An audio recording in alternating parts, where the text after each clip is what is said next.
여러분 안녕하십니까? 이충건 방송의 이충건입니다. 오늘은 국가 예산은 2017년 초 400조 원에서 2022년 600조 원으로 증가할 전망이고, 국가 채무는 2017년 660조 원에서 문정부 5년 만에 65.3%인 1091조 원으로 증가할 전망이다. 이는 다음 정부의 국가 부채 폭탄을 넘겨주는 것으로 크게 우려된다라는 내용을 가지고 말씀을 드리겠습니다. 방송에 앞서 아직 이충건 방송의 구독자가 아닌 분은 동영상 아래 구독과 좋아요를 눌러주시기 바랍니다. 더 좋은 방송으로 보답하겠습니다. 정부는 2022년도 즉 내년 예산안 편성 및 기금 운용 계획안 작성 지침을 3월 30일 국무회의에서 의결을 확정했습니다. 이번 지침은 3월 31일 각 부처에 통보되고, 각 부처는 편성 및 작성 지침에 따라서 5월 31일까지 내년도 예산 요구서를 기획재정부에 제출해야 합니다. 정부는 3월 30일 2022년도 예산안 편성 작성 지침을 통해서 적극적인 재정 운용 기조를 공식화했습니다. 내년에도 포용적 선도국가와 경제 정상 궤도 진입을 내세워서 올해와 마찬가지로 확장 재정을 펼치겠다는 것입니다. 올해 예산이 작년보다 8.9% 증가한 558조 원에 달하는 가운데, 내년 예산 증가율을 7% 중반대로만 잡아도 사상 첫 600조 원대의 슈퍼 예산이 예상됩니다. 문 정부의 예산 규모가 첫 해인 2017년 400조 원가량에서 5년 만에 50%나 불어나게 되는 셈입니다.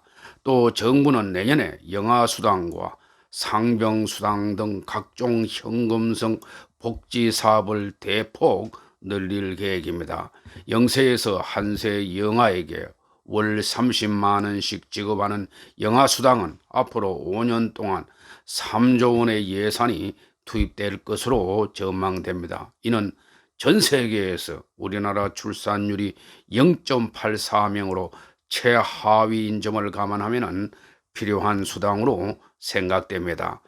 또 아플 때 쉬어도 소득을 보장해 주는 상병수당은 매년 8,055억에서 1조 7,718억 원의 예산이 소요됩니다. 여기에 노인의 단기 일자리 보급 등이 줄줄이 대기하고 있습니다. 현 정부가 미래 먹거리를 위한 투자를 외면하고 돈 풀기에 급급하다는 비판이 나오는 이유입니다. 게다가 내년 대선을 앞두고 정치권의 퍼주기 경쟁이 가열되면 포퓰리즘 예산으로 전락할 가능성도 있습니다. 코로나19를 앞세운 전국민 위로지원금처럼 선거를 의식한 매표 공약이 곳곳에서 쏟아질 게 불보듯 뻔한 현상입니다. 세수 여건이 좋지 않은 상태에서 대선을 의식한 선심성 사업이 늘어나면 재정 부담은 더욱 커지게 됩니다. 국가 채무 D1은 올해 965조 원에서 내년에는 1091조 원으로 증가할 전망입니다. 국내 총생산 즉 GDP 대비 국가 채무 비율은 올해 48.2%에서 내년에는 52.3%까지 올라가게 될 것입니다. 국가 부채가 급증하면 인플레이션을 초래할 뿐만 아니라 진짜 경제 위기가 닥쳐도 대처하기 어렵게 됩니다. 오로지 선거 승리 지상주의에 빠져서 현금 퍼주기를 하면서 차기 정권의 나라빚 폭탄을 떠넘기는 것이야말로 국정농단이 아닌가 묻고 싶습니다. 문재인 정부 출범 이후 매년 총지출은 크게 증가했습니다. 본 예산 기준으로 2018년 7.1%를 시작으로 2019년 9.5%, 2020년 9.1%, 2021년 8.9%를 기록해서 출범 직전인 2017년 3.7%에 비해서 크게 높았습니다. 내년도 예산안의 경우 본 예산 기준 증가율이 7.53%를 넘길 경우에 600조 원을 넘게 됩니다.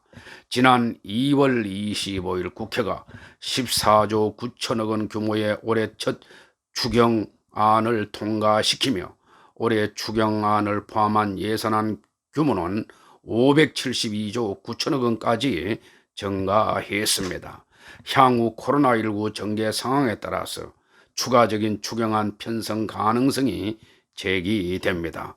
설사 코로나19가 안정세를 보이더라도 여당이 경기 부양을 위한 전국민 재난지원금 지급 방침을 밝히고 있어 추가적인 추경안 편성은 불가피해 보입니다. 또 내년 국가 채무는 사상 첫 1,000조 원을 넘어 1,100조 원에 육박할 전망입니다. 문재인 정부 출범 당시인 2017년 초 660조 2천억 원 규모였던 국가 채무는 지난해 코로나19 위기 대응 과정에서 급격히 증가하며 올해 965조 9천억 원까지 상승했습니다.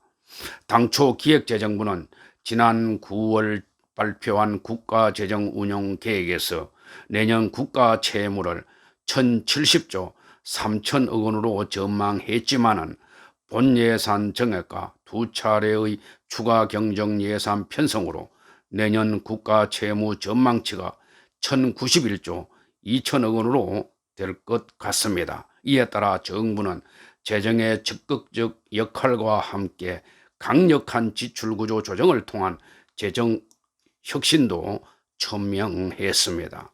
고용유지지원금이나 소비회복 프로그램 등의 한시적 사업을 전면 재검토해 재원을 확보하겠다는 구상입니다. 이 밖에도 재량지출 10% 구조조정, 집행부진사업 조정, 유사중복 통폐합을 통한 재정 효율화 등을 언급했습니다. 그러나 이것이 사실대로 될지는 의문시됩니다. 국가채무디완이 2022년 1,091조 원이 되면은 비영리 공공기관 부채를 포함한 일반 정부 부채인 D2와 비금융 공기업까지 포함한 공공부문 부채인 D3로 보면은 이보다 훨씬 더 높게 됩니다. 국가 부채가 한마디로 위험 수준으로 가는 것입니다. 문 정부 들어 국가 부채 증가 속도가 너무 빨라 큰 걱정입니다. 그런데 일부 학자들은 코로나19로 경제가 어려우니 확대 재정으로 돈을 풀고 경제가 살아나면 세금으로 거두어 들어 재정 건전성을 확보하면 된다고 합니다. 이들 소수 학자들의 이야기를 토대로 문 정부는 선심성 포퓰리즘 정책을 남발하고 있습니다. 국가 장래를 생각하면 이렇게 하면 되지 않습니다. 한번 불어난 국가 부채는 좀처럼 줄이기 어렵기 때문입니다. 그 이유는 사회복지비 지출이 계속 늘어나는 데다 한번 도입한 복지비와 증가된 국가 부채는 줄이기 어렵고 계속 증가하기 때문입니다. 지금 상태로 나가면 금명간 정세 등도 논의해야 할 것입니다.